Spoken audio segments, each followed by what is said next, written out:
الوقت ده أنسب وقت تعملوا فيه سلطة باردة ومنعشة بالبرتقال الأحمر. هنجيب أي ورق أخضر موجود في التلاجة، خس، جرجير. أنا بحب أزود الجرجير لأن بيدي فوايد عالية للسلطة. اعملوا ميكس واستفيدوا بفوايد الجرجير ومية الخس.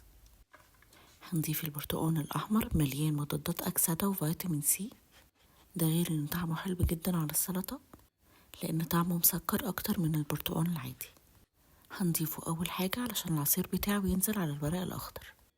نجهز بقى باقي المكونات، ممكن تضيفوا الحاجات اللي انتوا بتحبوها. أنا ضفت تفاح، وعلشان لونه ما يتغيرش ضفت عليه رشة عصير برتقال، وقطعت عليهم جبنة سوري متقطعة مكعبات صغيرة من غير ما نشوحها على النار، بس اللي حابب ممكن يعمل كده عادي. الجبنة دايما بتبقى حلوة مع الطماطم، فضفت تشيري توميتوس.